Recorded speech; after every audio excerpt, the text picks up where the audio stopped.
नमस्कार, स्वागत है आपका आज की खबर में और मैं हूं आपके साथ मोहम्मद फातिह टीपू। अगले आधे घंटे में देखेंगे देश और दुनिया की तमाम बड़ी और अहम खबरें, लेकिन सबसे पहले नजर सुर्खियों पर। प्रधानमंत्री नरेंद्र मोदी ने फिनलैंड के राष्ट्रपति अलेक्जेंडर स्टब से की मुलाकात, द्विपक्षीय सहयोग को और मजबूत करने पर वार्ता। व्यापार, निवेश और तकनीकी सहयोग को और मजबूत करने पर जोर, कई करार पर हस्ताक्षर। दुनिया में ताकत की राजनीति और हिंसा बन रहा है विदेश नीति का प्रमुख हथियार। रायसीना डायलॉग 2026 में फिनलैंड के राष्ट्रपति अलेक्जेंडर स्टब का संबोधन। इंस्टीट्यूशन नॉर्म्स और नियमों का सम्मान करने वाले इंटरनेशनल ऑर्डर पर दिया जोर। 10 राज्यों में 37 राज्यसभा सीटों के लिए नामांकन का काम पूरा। बिहार से मुख्यमंत्री नीतीश कुमार और बीजेपी अध्यक्ष नितिन नवीन समेत कई उम्मीदवारों ने भरा पर्चा। 9 मार्च तक नाम वापसी, 16 मार्च को वोटिंग और नतीजे।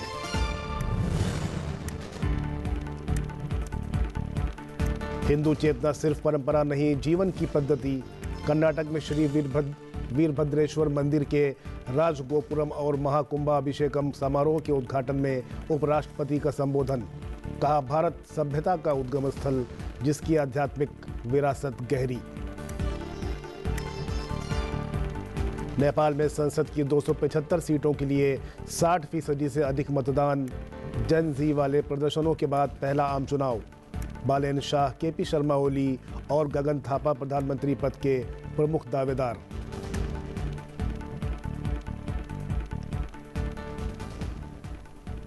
प्रधानमंत्री नरेंद्र मोदी ने फिनलैंड के राष्ट्रपति अलेक्जेंडर स्टब के साथ कई क्षेत्रों में द्विपक्षीय सहयोग को मजबूत करने पर चर्चा की। उन्होंने द्विपक्षीय मंचों में सहयोग सहित पारस्परिक हित के क्षेत्रीय और वैश्विक मुद्दों पर भी विचार साझा किए।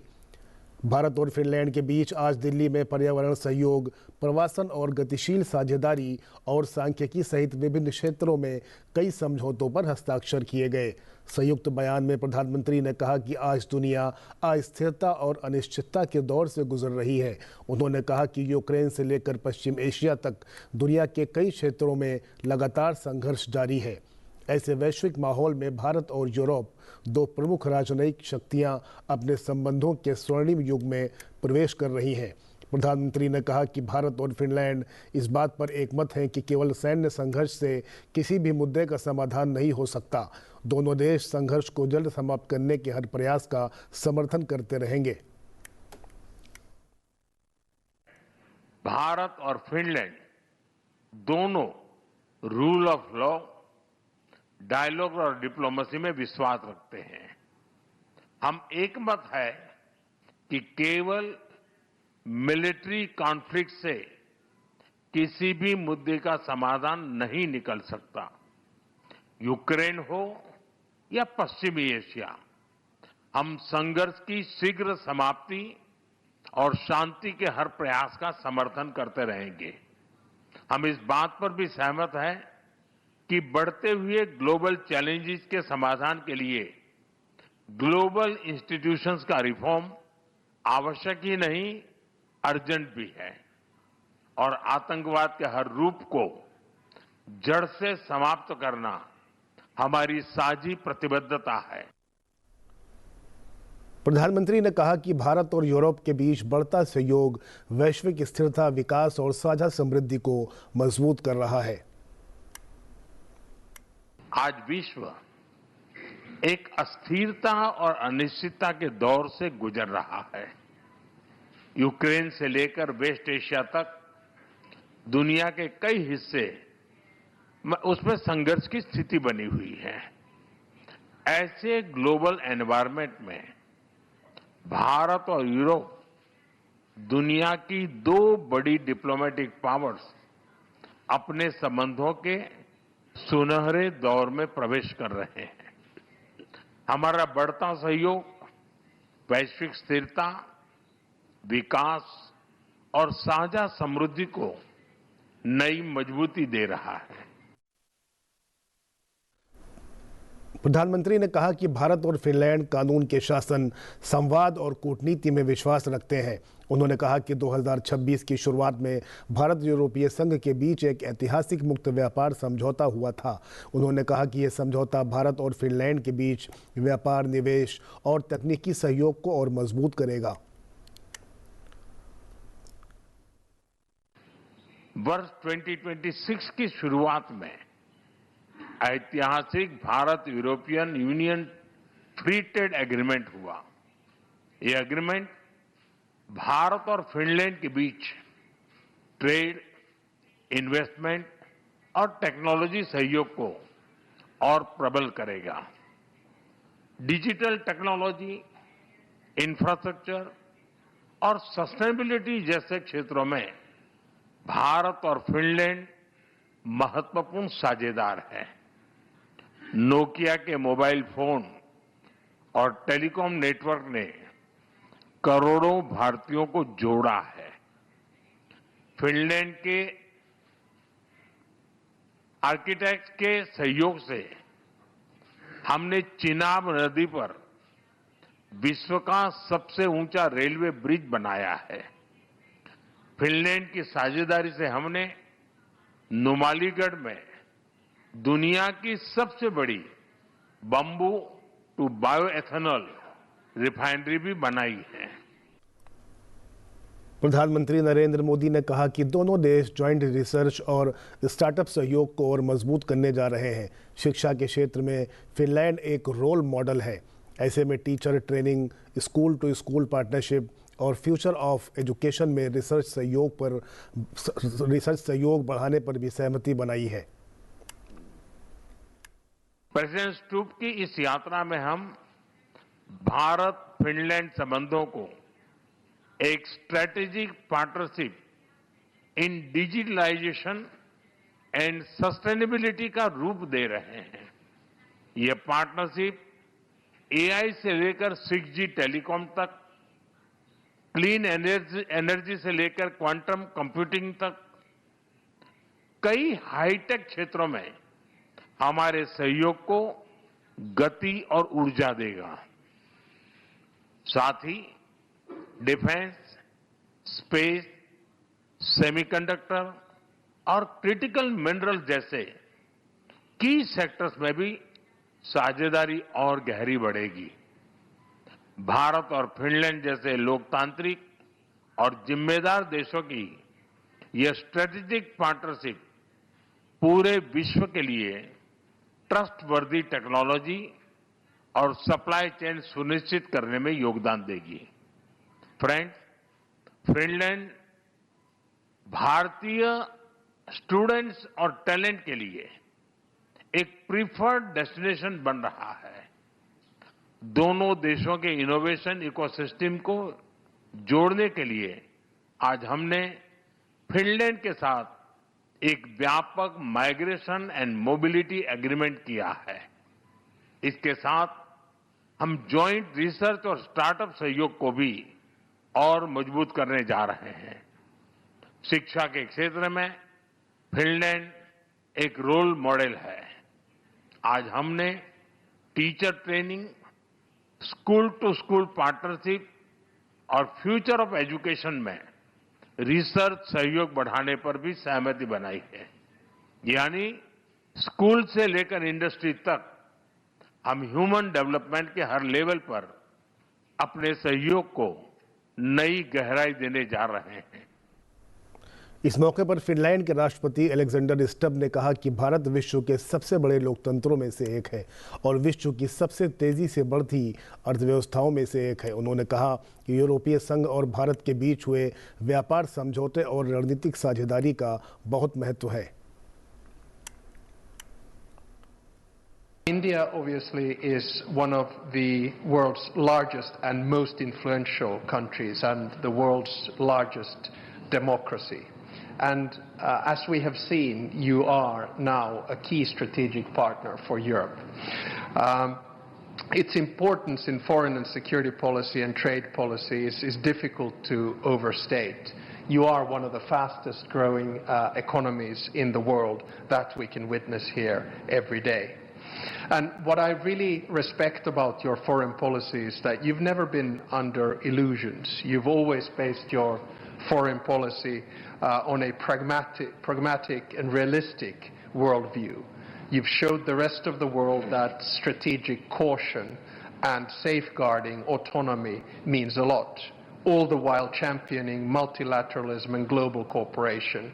And I believe personally that we should all become a little bit more Indian. The world is changing. We are living through a transition in the global order, and India, together with its friends in the global south, will determine the direction in which this order will go. Finland के राष्ट्रपति Alexander Stubb ने राजधानी के राजघाट का दौरा किया और महात्मा गांधी को श्रद्धांजलि अर्पित की। इस दौरे के दौरान राष्ट्रपति स्टब ने राष्ट्रपिता के स्मारक पर पुष्पांजलि अर्पित की। विदेश मंत्री डॉक्टर एस जयशंकर ने दिल्ली में फिनलैंड के राष्ट्रपति अलेक्जेंडर स्टब से मुलाकात की। डॉक्टर जयशंकर ने विश्वास व्यक्त किया कि फिनलैंड के राष्ट्रपति और प्रधानमंत्री नरेंद्र मोदी की मुलाकात से भारत फिनलैंड संबंध और मजबूत होंगे। फिनलैंड के राष्ट्रपति कल 4 दिन की राजकीय यात्रा पर दिल्ली पहुंचे। विदेश राज्य मंत्री कीर्तिवर्धन सिंह ने उनका स्वागत किया। राष्ट्रपति स्टब ये भारत की पहली यात्रा है।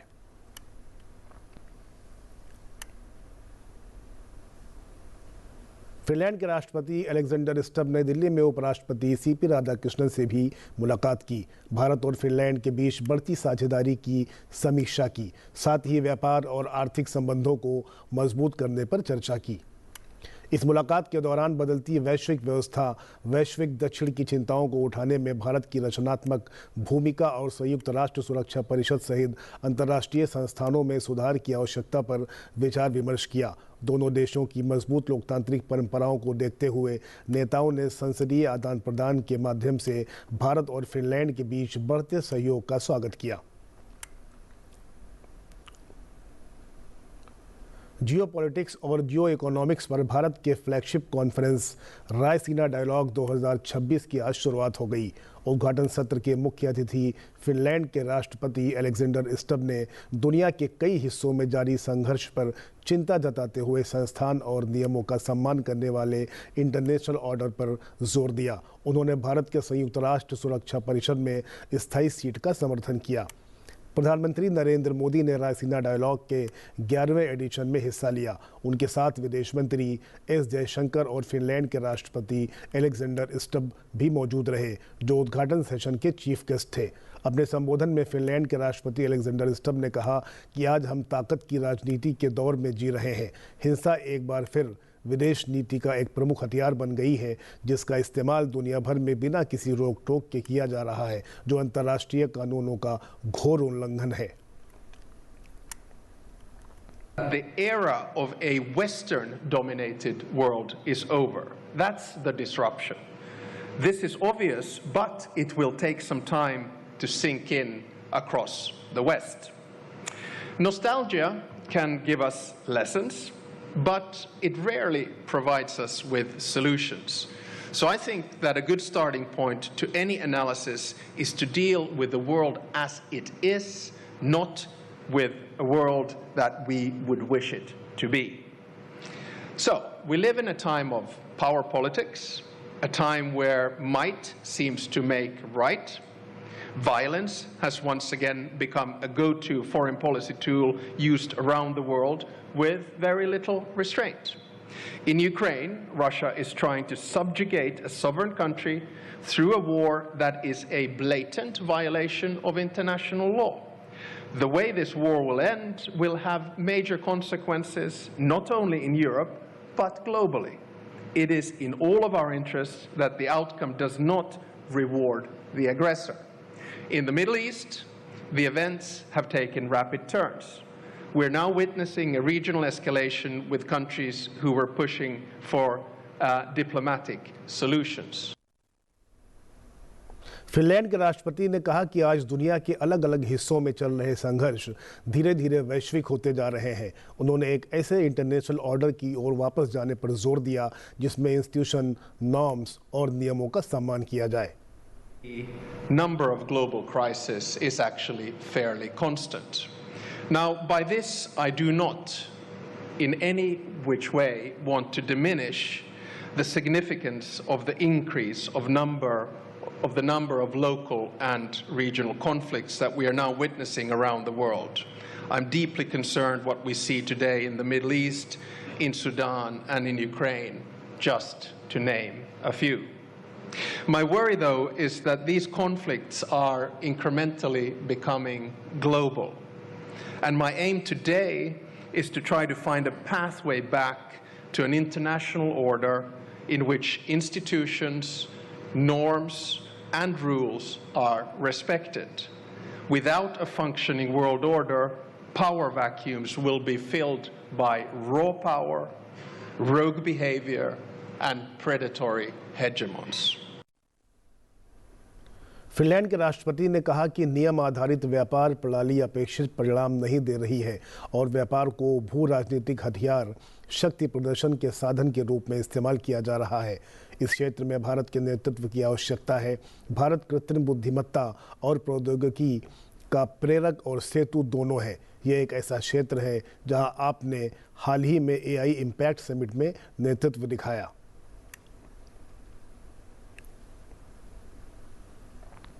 10 राज्यों में 37 राज्यसभा सीटों के लिए नामांकन दाखिल करने का काम आज पूरा हो गया है।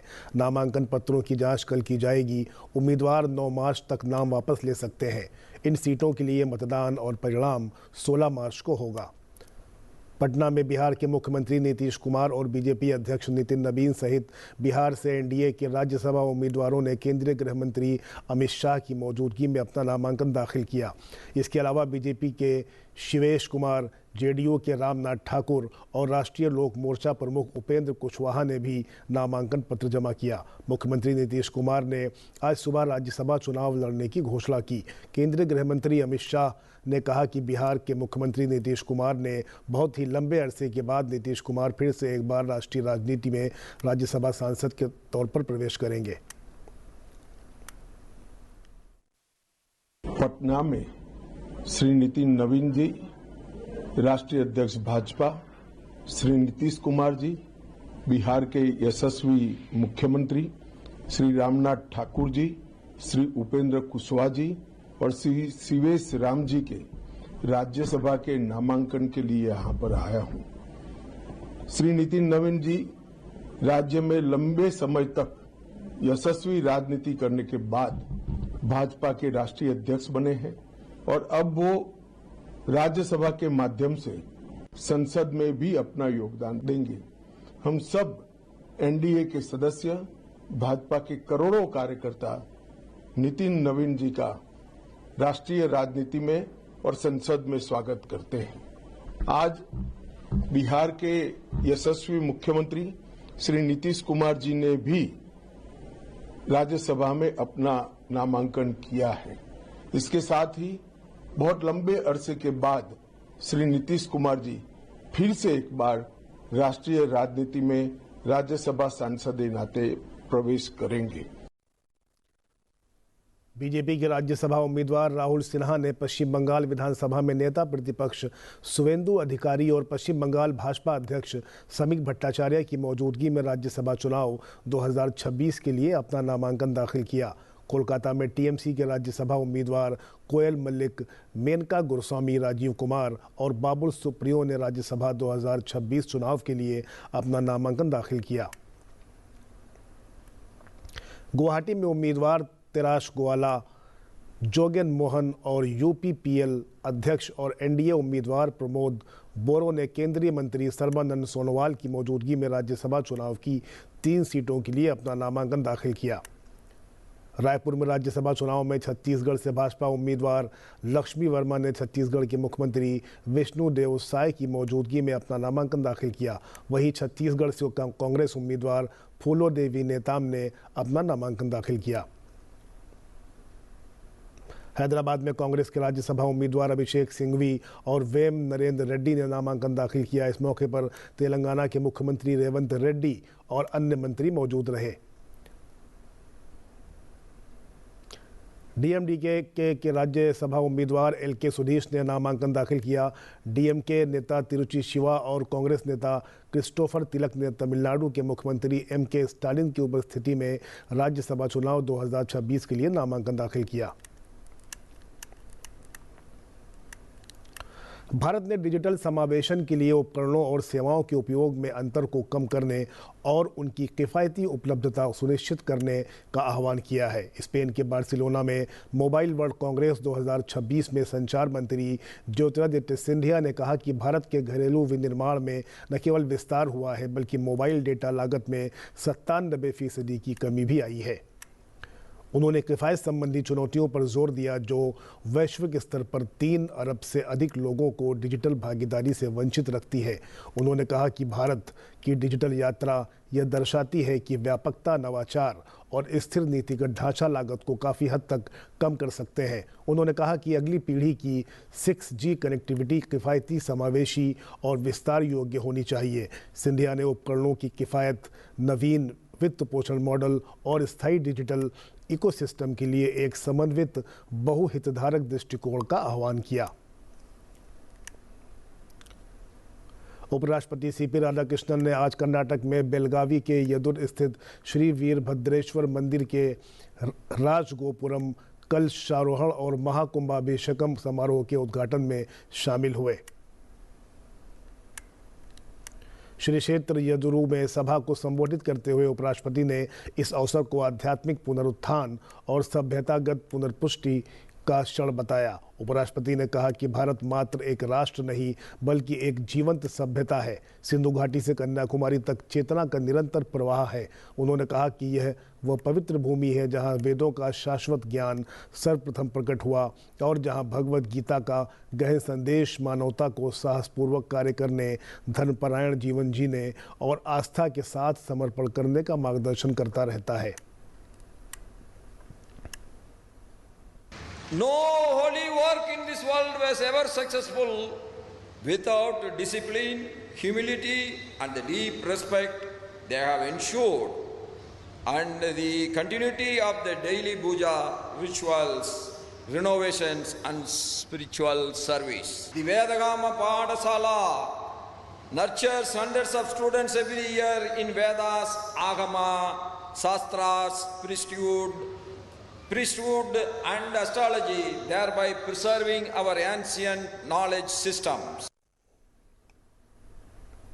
उपराष्ट्रपति ने कहा कि हिंदू चेतना केवल अनुष्ठानों तक सीमित नहीं बल्कि जीवन जीने का एक तरीका है। उन्होंने वसुधैव कुटुंबकम के शाश्वत दर्शन पर प्रकाश डाला जिसमें विश्व को एक परिवार माना जाता है और भारत की आध्यात्मिक दृष्टि पर भी जोर दिया जो प्रकृति और प्रत्येक मनुष्य में दिव्यता को देखती है। Vision of Vikas B. Virsad B is an emotional and civilizational call by our beloved Prime Minister Sriman Narendra Modi ji. It is not just a statement, it affirms that India's development and heritage must go together. Our PM's clear and firm vision that Bharat can be technologically advanced, economically strong, and globally influential while remaining deeply rooted in its civilizational ethos has helped Bharat to reach great heights in the global stage. In the name of development, we should not forget our deep cultural roots. Nepal में संसदीय चुनावों के लिए मतदान का काम पूरा हो गया है। उम्मीदवारों की राजनीतिक किस्मत मतपेटियों में बंद हो गई। 275 सीटों के लिए मतदान सुबह 7 बजे से शाम 5 बजे तक हुआ। मतदाता उत्साह के साथ मतदान केंद्रों पर पहुंचे। कई केंद्रों पर सुबह से ही कतारें दिखाई दिए। नेपाल में प्रत्यक्ष चुनाव के तहत 165 सीटों के लिए कुल 3,406 उम्मीदवार चुनाव लड़ रहे हैं। वहीं आनुपातिक प्रतिनिधित्व प्रणाली के तहत 110 सीटों के लिए 3,213 उम्मीदवार मैदान में हैं। इस चुनाव में काठमांडू के पूर्व मेयर बालेन शाह, केपी शर्मा ओली और गगन थापा को प्रधानमंत्री पद का प्रमुख दावेदार माना जा रहा है। ये चुनाव पिछले वर्ष सितंबर में युवा नेतृत्व वाले प्रदर्शनों के बाद पहला आम चुनाव है। उन प्रदर्शनों में 77 लोगों की मौत हो गई थी और सरकार को इस्तीफा देना पड़ा था। आइए अब नजर डालते हैं कुछ और अहम खबरों पर। प्रधानमंत्री नरेंद्र मोदी ने आज फ्रांस के राष्ट्रपति इमैनुअल मैक्रों से टेलीफोन पर बात की। दोनों नेताओं ने पश्चिम एशिया में बदलती स्थिति पर अपनी साझा चिंताओं, संवाद और कूटनीति की ओर लौटने की आवश्यकता पर चर्चा की। प्रधानमंत्री ने कहा कि वो क्षेत्र में शांति और स्थिरता की शीघ्र बहाली के लिए घनिष्ठ रूप से जुड़े रहेंगे और प्रयासों का समन्वय करेंगे। विदेश मंत्री डॉक्टर एस जयशंकर ने आज दोपहर ईरानी विदेश मंत्री सैयद अब्बास अरागची के साथ टेलीकॉन किया। वहीं भारत सरकार की ओर से विदेश सचिव विक्रम मिस्री आज नई दिल्ली में ईरान के दूतावास गए। उन्होंने शोक पुस्तिका पर हस्ताक्षर किए और ईरान के मारे गए supreme leader Ayatollah Ali Khamenei के प्रति संवेदना व्यक्त की। पुर्तगाल से आए संसदीय प्रतिनिधिमंडल ने राज्यसभा के उपसभापति हरिवंश से मुलाकात की। दोनों देशों के बीच द्विपक्षीय संबंधों पर महत्व देते हुए उपसभापति हरिवंश ने कहा कि भारत और पुर्तगाल के संबंध गहरी मित्रता, आपसी सम्मान, साझा लोकतांत्रिक मूल्यों, ऐतिहासिक समुद्री संबंधों, सांस्कृतिक और प्रवासी संबंधों पर आधारित है। मुख्य न्यायाधीश सूर्यकांत ने आज थिम्फू में भूटान के राजा जिग्मे खेसर नागमेल वांगचुक से मुलाकात की। उन्होंने भूटान में न्यायिक प्रक्रियाओं के तकनीकी सहयोग और डिजिटलीकरण के लिए व्यापक समर्थन की पेशकश की। मुख्य न्यायाधीश ने दोनों देशों के बीच द्विपक्षीय संबंधों को और मजबूत करने के लिए विचारों का आदान प्रदान भी किया। विज्ञान और प्रौद्योगिकी मंत्री जितेंद्र सिंह ने आज नई दिल्ली में 26 युवा चिकित्सा पेशेवरों को पुरस्कार प्रदान किए। डॉक्टर जितेंद्र सिंह ने कहा कि प्रारंभिक वर्षों में चिकित्सा पेशेवरों को प्रोत्साहित करने से उन्हें उत्कृष्टता प्राप्त करने और तेजी से विकसित हो रहे चिकित्सा व्यवस्था में अपने ज्ञान में निरंतर वृद्धि करने की प्रेरणा मिलती है। फिलहाल आज की खबर में बस इतना ही। चलते चलते आपको छोड़ जाते हैं शिमला के फाग फेस्टिवल की तस्वीरों के साथ। मुझे दीजिए मेरी पूरी टीम के साथ इजाज़त और आप देखते रहिए सनसेट टीवी। नमस्कार।